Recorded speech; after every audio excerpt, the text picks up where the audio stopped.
Muy bien, vamos a dar inicio a la clase. Recording in progress.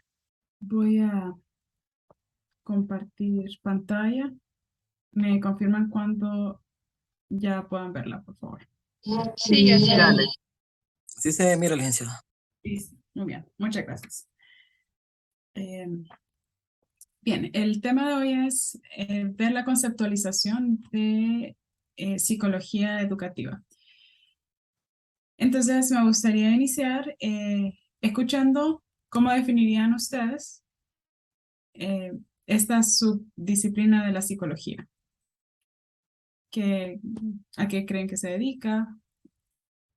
¿Qué estudia? Y demás.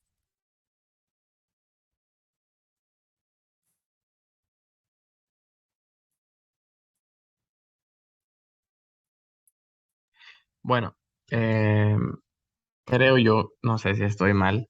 ¿Se me escucha bien? Sí, sí se escucha. Ok.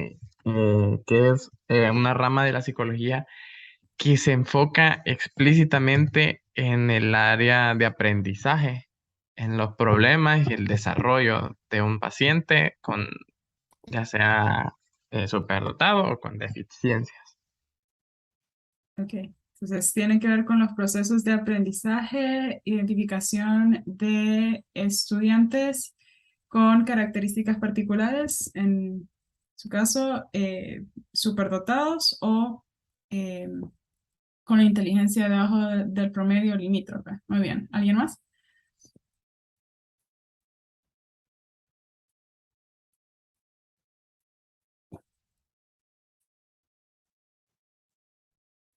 El rendimiento del ser humano, Liz, en el ámbito educativo. Ujú. El rendimiento académico, muy bien.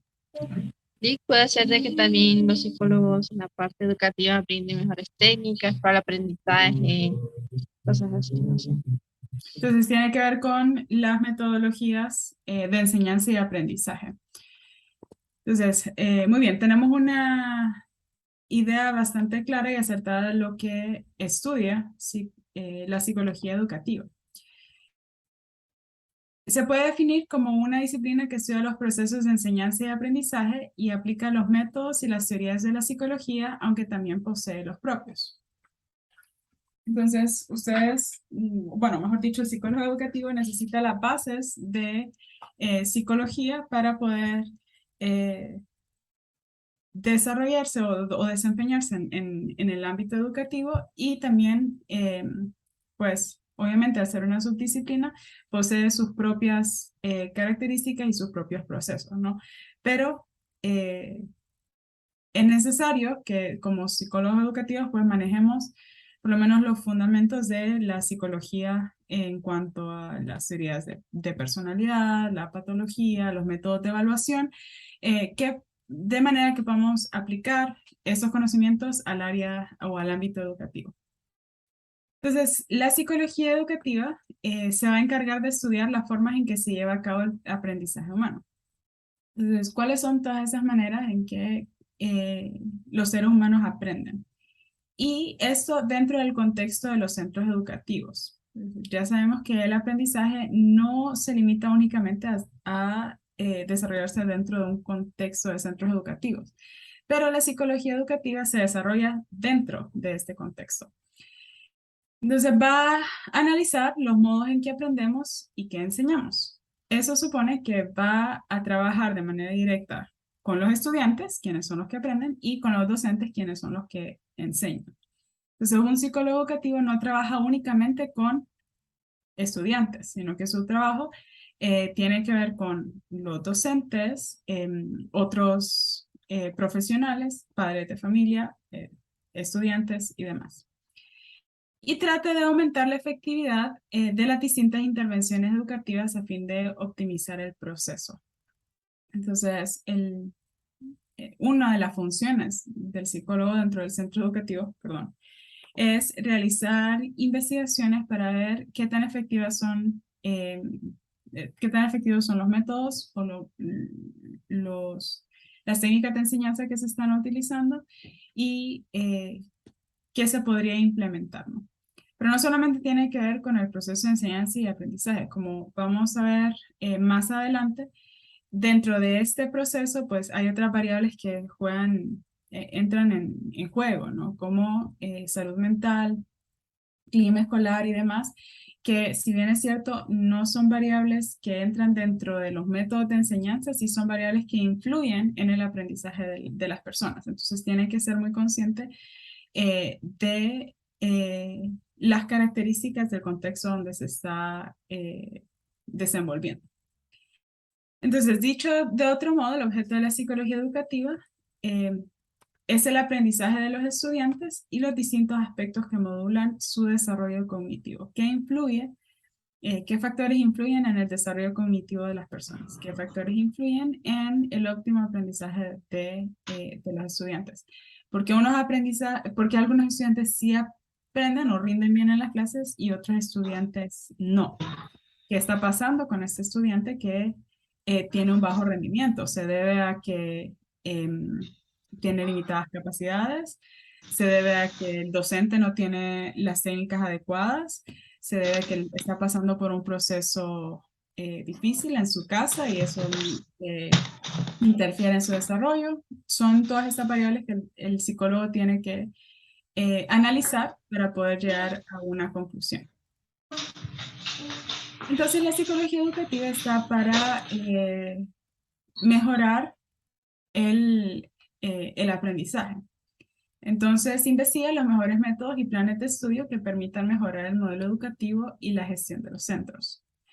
Eso en cuanto a lo ideal que debería ser un psicólogo educativo. ¿Cuál es el problema o el desafío que tenemos en cuanto a la aplicabilidad de esta idea en nuestro contexto educativo? ¿Qué desafíos podríamos tener en cuanto al papel que juega el psicólogo educativo en el contexto educativo nacional?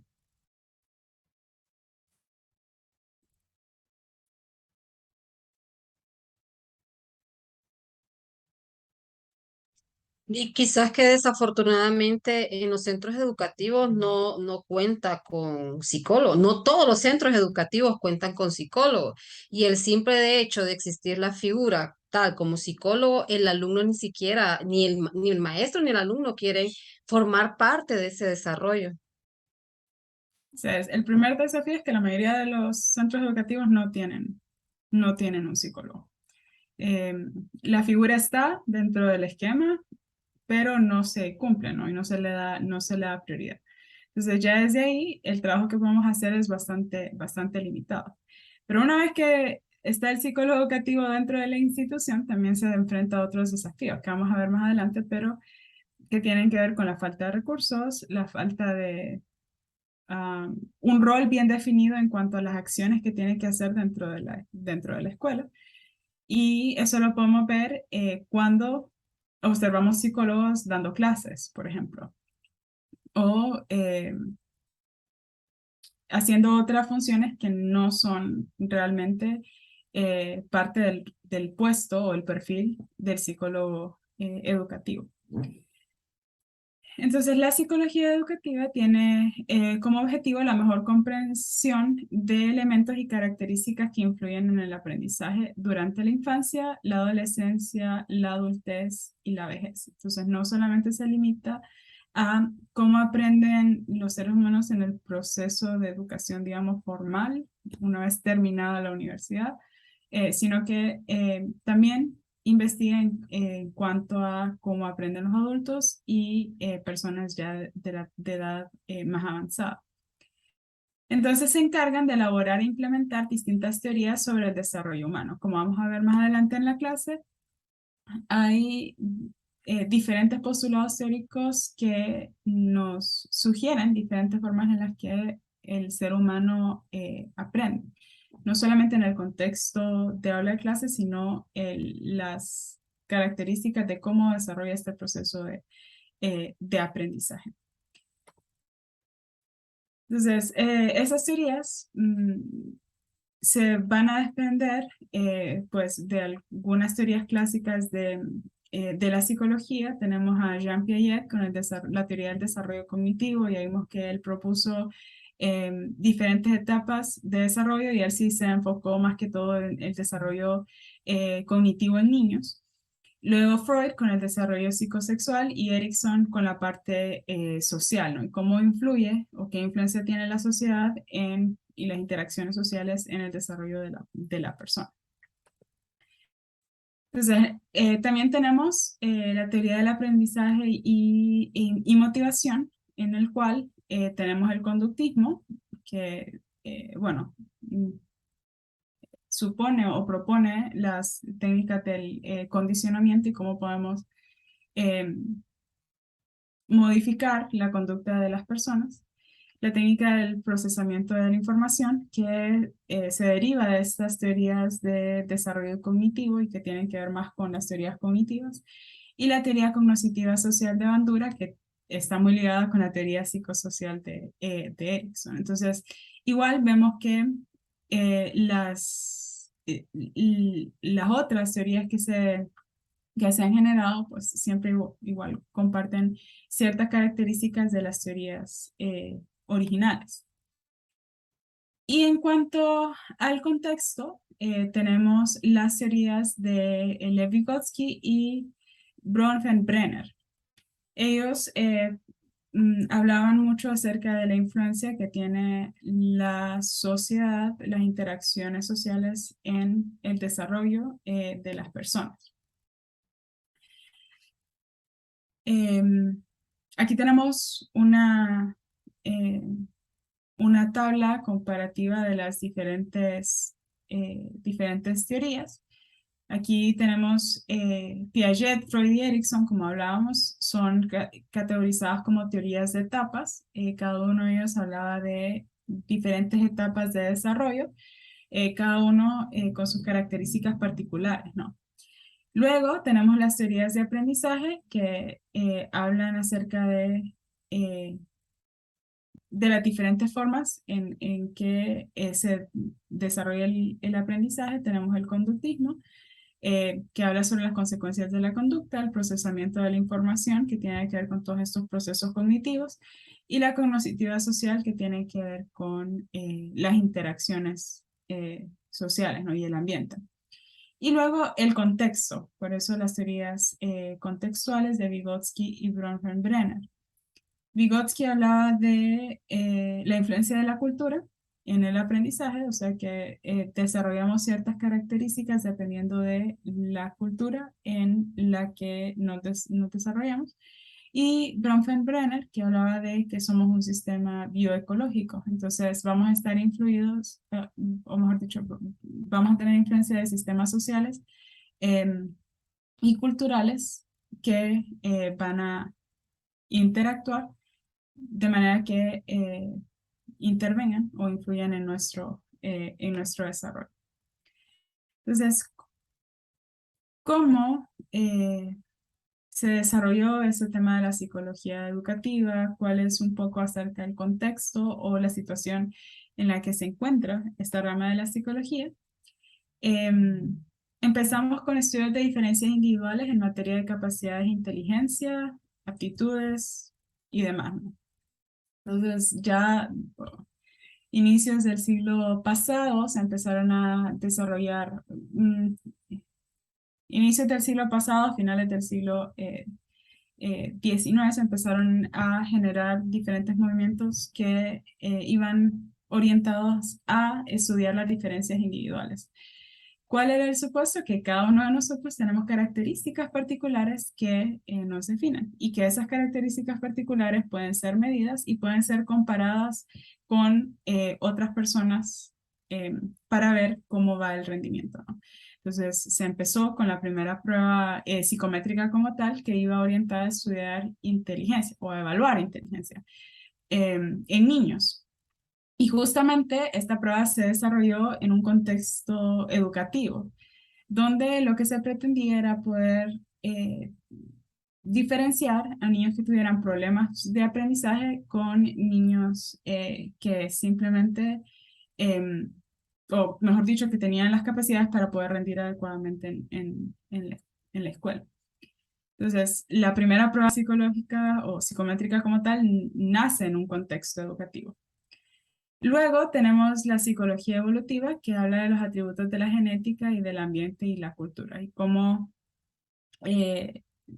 estos atributos genéticos y las influencias del ambiente interactúan para formar o desarrollar ciertas características en cada uno de nosotros.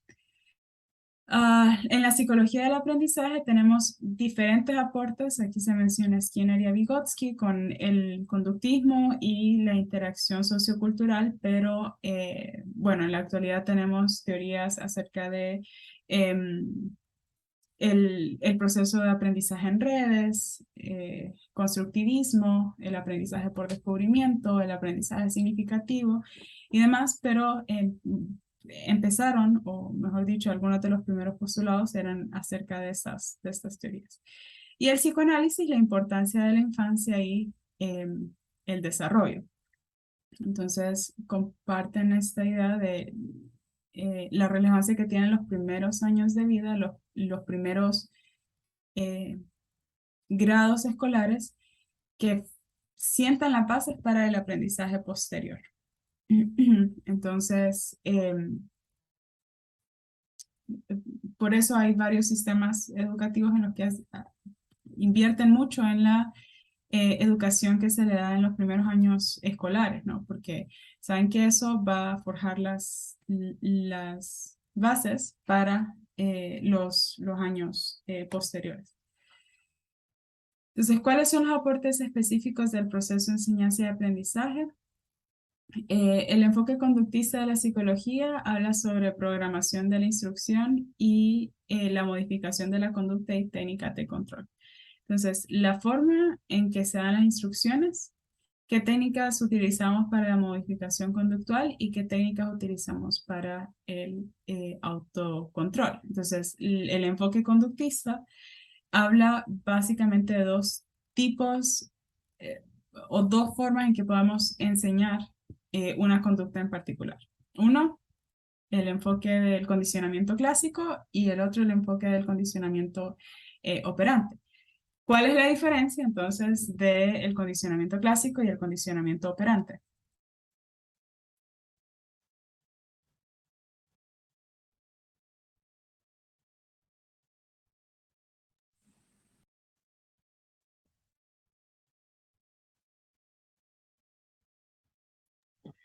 Creo que en el condicionamiento clásico se utilizan más los reforzadores, si mal no recuerdo. Creo, no estoy seguro. Ok. ¿Alguna otra idea?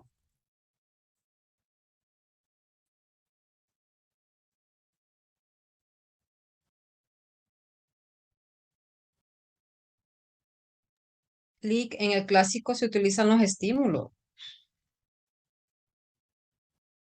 Ok. El ejemplo clásico de este tipo de condicionamiento es el experimento de Pavlov, ¿no? Con el perro. Entonces, había una... Licenciada, Ujú. bueno, no estoy segura yo tampoco, pero creo que el clásico se basaba en reacciones fisiológicas, perdón, que se generaban a través de estímulos, mientras que las operantes son ya acciones voluntarias que se generan a través de estímulos. Correcto. Entonces, en los dos tipos de condicionamiento tiene que haber algo que genere la conducta. Entonces, hay un estímulo en el condicionamiento clásico que da paso a una respuesta fisiológica. En el ejemplo de Pablo, a una respuesta en el perro en el que salivaba al escuchar una campana asociada con la comida. Entonces, a través de la asociación de estímulos se producía un cambio en la conducta.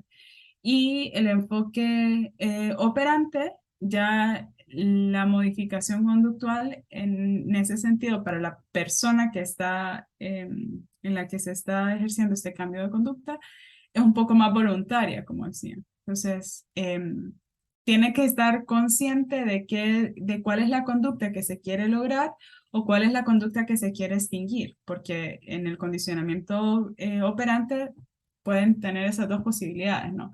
¿Qué conducta quiero que la persona aprenda o qué conducta quiero que la persona deje de realizar?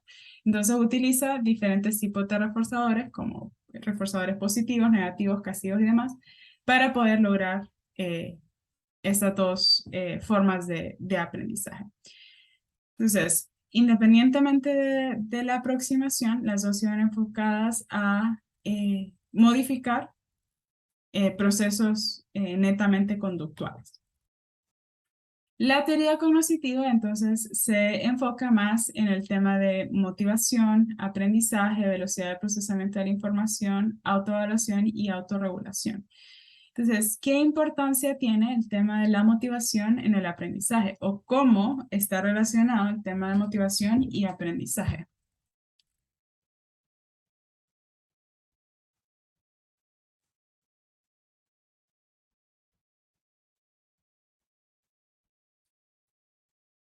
Entonces, bueno, proponen la idea de que, bueno, la motivación es aquella aspecto que nos mantiene con una conducta dirigida a metas. Entonces, una persona motivada probablemente se le facilite o haga diferentes acciones que lo lleven a aprender determinado tema. ¿Qué tan rápido procesamos la información y la autoevaluación y la autorregulación? Entonces, sí es importante que dentro del proceso de aprendizaje, enseñanza y aprendizaje, cada estudiante tenga ese proceso de autoevaluación y autorregulación, ¿no? No depende únicamente de las técnicas que el docente implemente, sino también del proceso autónomo que el estudiante puede hacer por sí mismo. Entonces, es importante, y uno de los tipos de aprendizaje es el aprendizaje por autoevaluación, donde evaluamos nuestro propio proceso de aprendizaje y podemos identificar aquellos aspectos en los cuales probablemente no estamos rindiendo, los que sí estamos rindiendo y qué cambios hay que hacer para poder optimizar el proceso de enseñanza y aprendizaje. La teoría humanista habla básicamente de esta concepción de que el ser humano nace con ciertas capacidades, cierto potencial para desarrollarse como un máximo de cualidades. Entonces habla sobre la enseñanza no directiva, donde la persona tiene que explorar qué es lo que le gusta, por qué temas siente más interés, qué temas o qué acciones siente que tienen mayor facilidad para desarrollar. Entonces es un proceso más o menos como de autoconocimiento que depende bastante del estudiante. Consejería educacional y empatía y orientación grupal. El objetivo es que cada persona o cada estudiante pues logre desarrollar su mayor potencial posible. La psicología fisiológica habla sobre la psicofisiología, la biología del aprendizaje y procesos cognitivos como sensación y percepción, pensamiento y raciocinio. Entonces, la psicofisiología o la psicología fisiológica se va a encargar exclusivamente de procesos orgánicos, ¿no? Que tienen que ver con diferentes estructuras cerebrales y cómo influyen estos aspectos biológicos en el aprendizaje.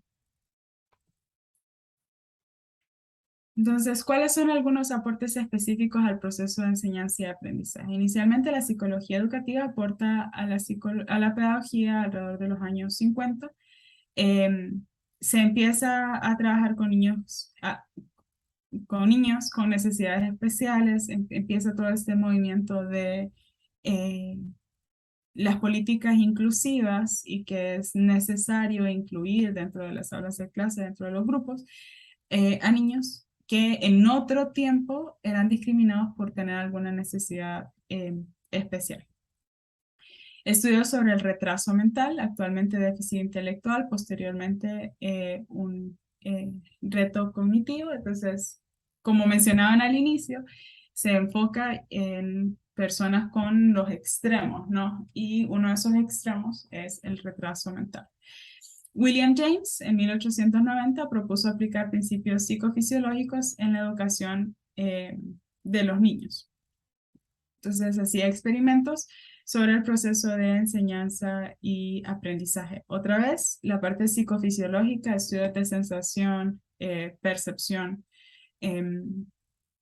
y cómo los diferentes sentidos también están involucrados en el proceso de enseñanza y aprendizaje.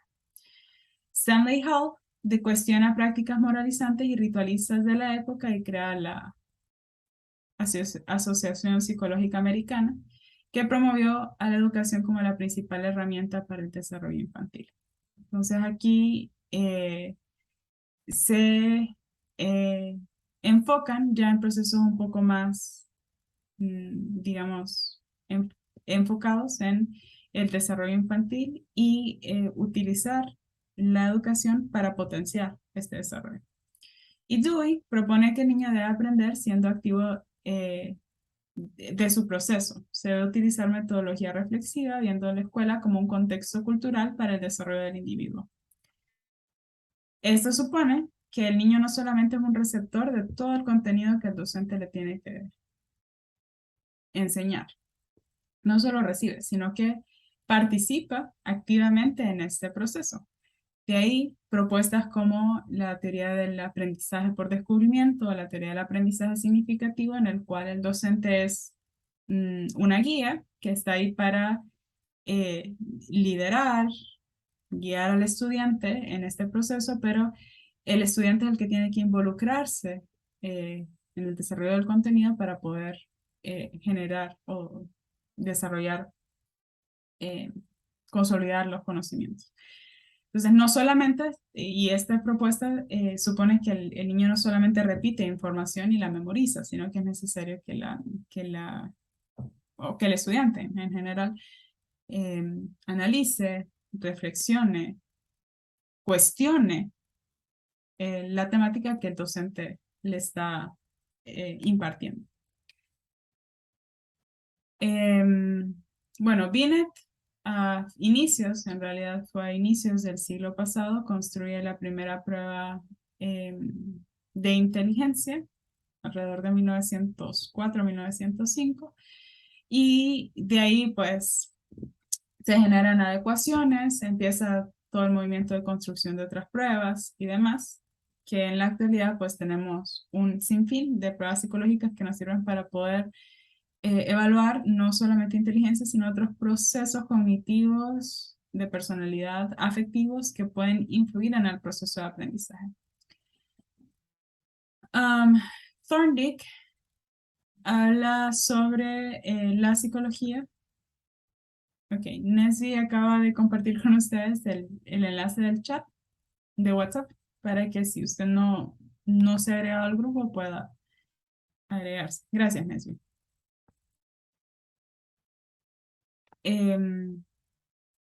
Entonces, fundamentó las bases del aprendizaje al realizar experimentos minuciosos sobre el aprendizaje. La conducta no es solo la respuesta a un estímulo, sino que actúa sobre el medio, dentro de un contexto. Entonces, por eso, la diferenciación entre las teorías conductistas y las teorías contextuales.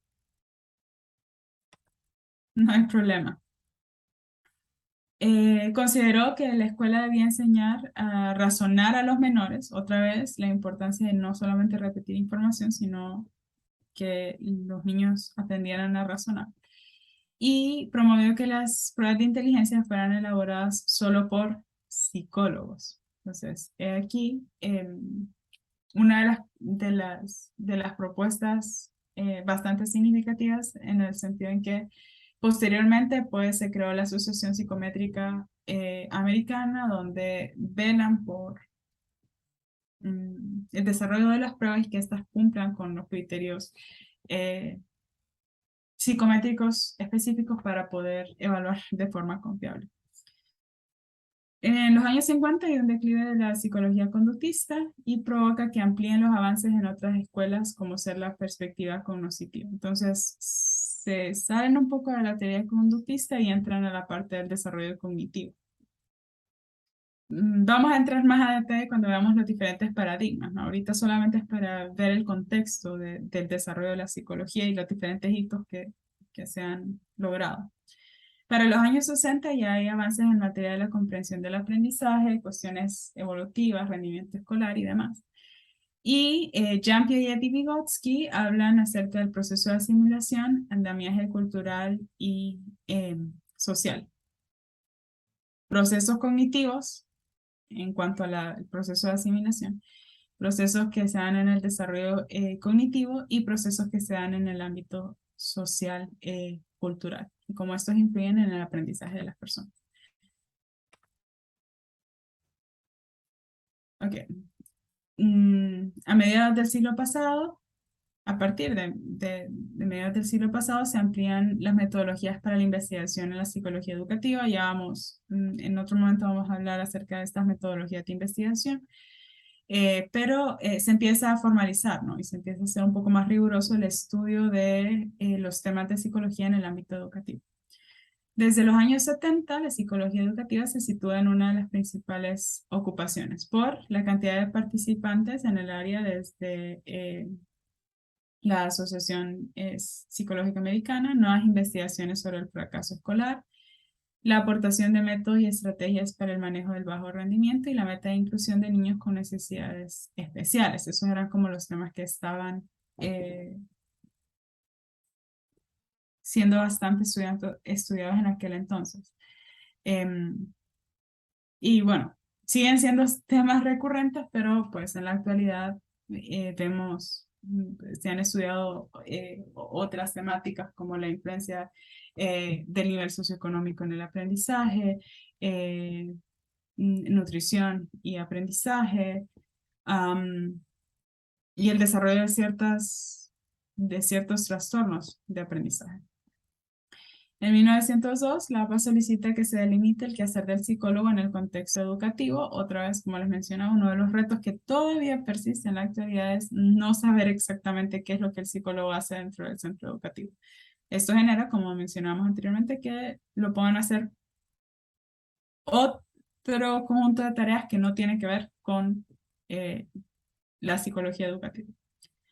En 1996 se considera el objeto de estudio de la psicología educativa y se determina que va a ser el proceso de enseñanza y aprendizaje. No solamente cómo las personas aprenden, sino también los métodos que utilizan los docentes, los maestros para enseñar. Desde el 2009, los avances en investigación hacen más rigurosa la teorización de la psicología educativa. Y en 2012 se propone que la psicología educativa no solo trabaja en el contexto escolar, sino también en toda la situación educativa. O sea, no solamente en edad escolar, sino que también puede ser en educación superior, educación no formal y demás. Entonces, porque claro, tiene que ver con proceso de enseñanza y aprendizaje, y eso no solamente se da en un contexto de edad escolar, sino que sigue manifestándose a lo largo de la vida. Entonces, la psicología educativa como ciencia y como profesión, los alcances es una intervención en los agentes educativos, se alimenta de la educación y viceversa, apoya y aporta las políticas públicas en torno a la educación. En el contexto educativo es donde se han ubicado y potencializado el quehacer de la psicología educativa. Atiende necesidades académicas, emocionales y familiares, y existe una legislación que ordena que el psicólogo sea empleado en el ámbito escolar. Entonces, no trabaja de manera aislada, obviamente tiene que trabajar en conjunto con otros profesionales del área educativa. Genera investigaciones o debería generar investigaciones que aporten datos reales para generar políticas públicas de manera que permitan ayudar o mejorar el sistema educativo. Y no solamente se enfoca en necesidades académicas, sino que entiende que este resultado o el desempeño académico también puede ser influido por aspectos emocionales y aspectos familiares. limitaciones, se alimenta de teorías de otras disciplinas y otros campos de la psicología, lo cual puede hacer un poco difícil el proceso de la aplicación literal de una teoría al ámbito educativo. Entonces hay que hacer adaptaciones para poder aplicar esta teoría al contexto educativo. Se ubica en casos específicos, por tanto, la atención individual limita la investigación. Se supo que identidad en el contexto social, es decir, que no se sabe, otra vez, el rol del psicólogo, si es orientador, si es consejero, si es docente, qué papel juega dentro del contexto educativo. El rol de atención individualizada, entonces sí, cuando hay un psicólogo educativo, obviamente la atención a ciertos casos específicos tiene que ser de manera individualizada, lo cual puede aletargar un poco su proceso de intervención por no darse abasto. Y se deben hacer esfuerzos para aplicar la legislación. Entonces, aunque existe la ley, existe la figura, no se aplica. Los centros educativos no tienen psicólogos, no se da la prioridad, no se hace la lucha para que esto se aplique. Entonces, el psicólogo educativo requiere leyes y normas de regulación de educación. Ya vamos a ver un poco acerca del contexto del sistema educativo aquí en Honduras. Normas, medidas y necesidades especiales en el ámbito educativo, comprensión de la escuela como un sistema y a partir de ahí identificar lo que sucede en el aula, contextualizar, ver, estudiar una escuela como un sistema en particular, ¿no? Y aplicación de los principios de aprendizaje y mejorarlos, o sea que tiene que ver con la calidad educativa y cómo optimizar el proceso de enseñanza y aprendizaje, de manera que garantice el mejor aprendizaje posible por parte de los estudiantes. Analiza los procesos cognitivos, afectivos y comportamentales que afectan el aprendizaje, habilidades cognitivas, qué aspectos emocionales o comportamentales están influyendo en el desempeño de un estudiante en particular. Y también tiene o requiere de estudios en la psicología evolutiva, obviamente porque como estudia el proceso de enseñanza y aprendizaje del individuo, el individuo pasa por diferentes etapas, cada etapa tiene sus características particulares, entonces necesita del estudio de esos procesos evolutivos para comprender de mejor manera cuál es la forma más óptima para enseñar en determinados momentos, ¿no? Teoría del aprendizaje, psicopatología, didáctica y fenómenos de grupos. Entonces, no se limita únicamente a identificar niños con problemas de aprendizaje, sino que es un aspecto mucho más amplio en ese sentido. Ok, entonces esa es la conceptualización de psicología educativa. No sé si tienen alguna pregunta o algún comentario. Lick, yo más que todo un comentario, licenciada, Sí, porque realmente la psicología educativa no sabía dónde ubicarla y ya justo con eso que acabo de leer, ¿verdad? O sea, no se sabe si como tomarlo como orientador o como pedagogía, ¿verdad? No me imagino a un psicólogo dando clases en una escuela realmente, ¿verdad? Porque si no sería un docente, pero sí haciendo su rol de psicólogo en una escuela. ¿Verdad? Entonces no hallaba dónde ubicarlo y siento más bien que es una rama que no ha sido aprovechada en nuestro país y que a su vez es una oportunidad también, ¿verdad? Para los nuevos psicólogos que surjamos. Eso era, Lick. Sí, totalmente. No es un campo que está siendo implementado. Como mencionaban, la mayoría de los centros no tienen psicólogos educativos y los que tienen, pues, además de hacer intervención en cuanto a trastornos de aprendizaje, que es lo que normalmente conseguimos como un psicólogo educativo, es el encargado de poder trabajar con los niños con problemas de aprendizaje dentro del centro. El psicólogo educativo hace mucho más cosas que eso. Entonces, realmente es algo que no se está implementando para nada. Y es un campo que, si se le diera la importancia de vida, tuviera bastantes oportunidades, ¿no? Para los psicólogos. Pero no. Lick, hasta los consejeros que normalmente tienen las instituciones educativas no cuentan con las capacidades que tiene un psicólogo para poder desempeñarse en el área. En la experiencia que he tenido en las instituciones, algunos solo cuentan con consejeros que no son psicólogos. Exacto. Y porque también existe otra rama, digamos, otra profesión, que es el de orientador y consejero escolar, que no necesariamente son psicólogos, sino que se dedican exclusivamente a procesos justamente de consejería. Entonces, van más orientados como a justamente dar consejería, resolver crisis eventuales que se podrían aparecer dentro del contexto, pero no hacen todo el papel que hace un psicólogo educativo.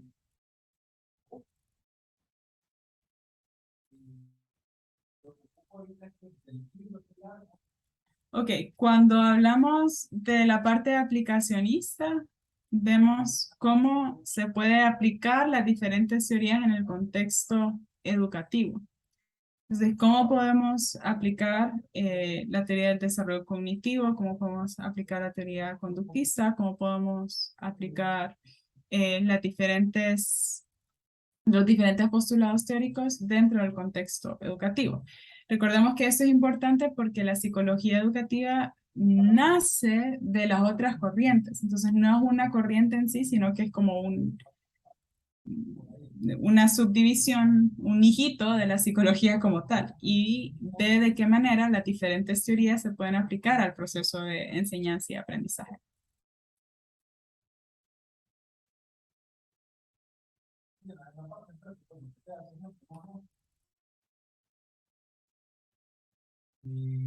Pues mire, no sé si podríamos arrancar con eso acá, o si lo dejamos. Entonces,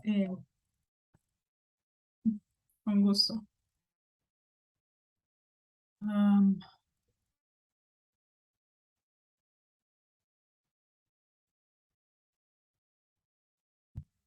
Ok. Bien. Si no hay más comentarios sobre el tema, solamente recapitulando un poco lo que vimos en la sesión anterior, que es que socializamos un poco la programación de la clase y la calendarización que ustedes van a tener en el campus. Esta clase tiene un componente teórico y un componente práctico. Entonces, en la parte práctica vamos a tener que ir a sesiones presenciales, van a tener que aplicar algunas pruebas psicológicas y hacer estudios de caso, ¿no? Entonces, nos vamos a organizar para poder asistir a las sesiones presenciales porque es necesario cuidar en la medida de lo posible las medidas de bioseguridad. Entonces, creo que hay 25, la última vez que revisé la lista, estudiantes matriculados. Entonces, vamos a dividir. Unos van a ir el martes y otros van a ir el jueves en fechas específicas y así vamos a tratar de hacer un poco más controlable el tema de la exposición que podamos tener con respecto a esto. Esos grupos los vamos a organizar una vez termine el periodo de ediciones y cancelaciones, que entiendo termina mañana o no sé si... Hoy terminan. Ah, ok, bueno. Entonces, si hoy termina, ya mañana tengo la lista oficial y ya mañana puedo empezar a coordinar los diferentes grupos para poder tener claro cuándo le toca llegar a cada uno de ustedes. Creo que a grosso modo eso es lo que hablamos la semana pasada. Por los momentos, las clases van a seguir siendo van a seguir siendo virtuales. El jueves no tenemos clase. Nos miraríamos de nuevo la próxima semana, si no me equivoco, el martes. Pero igual, una vez coloque el calendario en la plataforma, por favor, estén pendientes de las fechas. Igual, cualquier cambio, yo le avisaría a Nesby y Nesby sería la encargada de avisarle al resto del grupo. Si usted tiene la necesidad de comunicarme algo de manera un poco más urgente, que no sea a través del correo o a través de la sección de mensajería de la plataforma, entonces igual puede escribirle a Nesby y Nesby se comunica conmigo y eso hace un poco más eficiente la comunicación.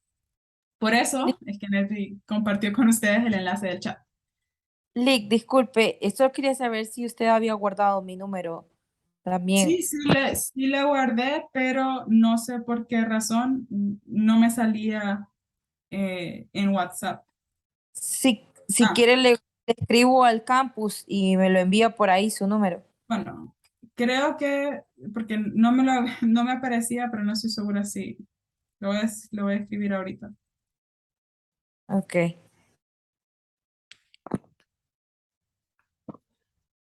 Recuerde agregarle a... Ok, sí. El 506, Ya sí. me cayó. Ok. Sí. Ok, perfecto, sí, creo Gracias, que no lo había Gracias, Lick. terminado de acoplar bien. Bien, perfecto. Entonces ya tienen mi contacto. Básicamente eso era. Si no tuvo la oportunidad de conectarse a la sesión anterior, eso es lo que hablamos. Este enlace va a ser el mismo enlace que vamos a utilizar para todas las sesiones, que sean de manera virtual. A grosso modo, creo que eso es la información. Entonces, Licenciada, ¿usted va a asignar el día que nos toque a cada uno o vamos a escoger o algo así? generalmente lo hago por lista. Los primeros 12 van el martes y los últimos 13, o los primeros 13 el martes y los otros el jueves. Ok. Generalmente así es, solamente que alguien tenga como algún caso en particular que diga como solo me permiten salir tal día de mi trabajo o algo, entonces hago esos cambios, pero generalmente los hago de manera aleatoria. Ok. Gracias, Lick. Lo que sí van a escoger ustedes es su grupo de trabajo para el caso práctico, eso sí ustedes se organizan, entonces ahí ustedes escogen con quién quieren trabajar. ¿Sería en pareja, Lick, o de cuántas personas sería el grupo? Creo que sería trío, por la cantidad de estudiantes. Igual todavía no lo decidimos o ya lo podemos decidir. No, ¿verdad? Falta. No, yo creo que esperemos a que cierre el periodo de matrícula, que sea hoy y ya la próxima semana entonces nos podemos organizar. Y creo que Ok. lo que podríamos hacer es que en función de los grupos entonces decidimos quién va el martes y quién va el jueves. Ok. Lick, y la otra semana subiría a hacer la planificación de las clases, ¿no? No, la iba a subir el fin de semana, pero me aparecía un anuncio de que iban a estar trabajando en la plataforma y que no se iba a poder acceder y demás, y hasta hoy empecé a hacer modificaciones, entonces creo que mañana usted ya lo va a tener en el campus. Ok, perfecto. Gracias, Lick. Perfecto.